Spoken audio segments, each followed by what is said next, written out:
ये बात सच है कि वक्त का पहिया घूमकर वहीं आता है जहां से वो शुरू हुआ था। जिसे हम कर्म कहते हैं, वह असल में एक गूंज है। आप जो आज चिल्लाएंगे वही कल आपको पलटकर सुनाई देगा। यहाँ एक छोटी सी कहानी है जो आपको ये सोचने पर मजबूर कर देगी कि हम दूसरों के साथ जो करते हैं वो हमारे पास कैसे लौटता है। कहानी रोटी और भिखारी। एक गांव में एक महिला रहती थी जो रोज अपने परिवार के लिए रोटियां बनाती थी। वो हमेशा एक एक्स्ट्रा रोटी बनाती और उसे अपनी खिड़की की चौखट पर रख देती थी ताकि कोई भी भूखा उसे खा सके।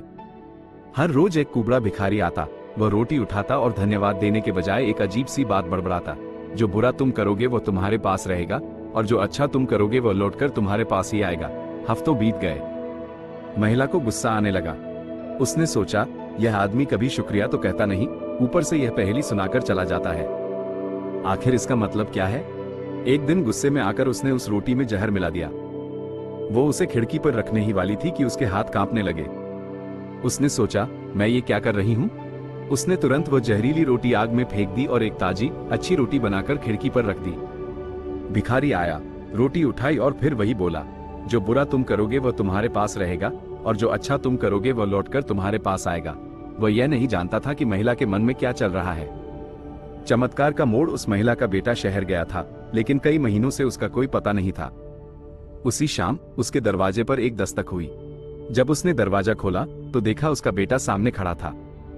वो बेहद दुबला, कमजोर और फटेहाल कपड़ों में था। बेटे ने अपनी माँ को बताया, माँ, ये चमत्कार है कि मैं यहाँ हूँ। मैं भूख से मर रहा था और रास्ते में गिर गया था। तभी एक कुबड़ा भिखारी वहां से गुजरा। मैंने उससे खाने की भीख मांगी। उसने अपनी पूरी की पूरी रोटी मुझे दे दी और कहा, मैं ये रोज खाता हूँ, लेकिन आज तुम्हारी जरूरत मुझसे ज्यादा है। जैसे ही माँ ने ये सुना, उसके चेहरे का रंग उड़ गया। वह दीवार के सहारे टिक गई। उसे याद आया कि उसने उस रोटी में जहर मिलाया था। अगर उसने वो जहरीली रोटी आग में न जलाई होती तो आज उसका अपना बेटा मारा जाता। सीख, मॉरल ऑफ द स्टोरी, ये कहानी हमें दो बड़े सबक देती है। अच्छाई का निवेश, जब आप दूसरों के लिए कुछ अच्छा करते हैं तो आप असल में खुद के भविष्य के लिए एक बीमा, इंश्योरेंस तैयार कर रहे होते हैं। बुराई का चक्र, हमारे गलत काम अंततः हमें ही नुकसान पहुंचाते हैं। नियम सीधा है, जीवन एक आईने की तरह है।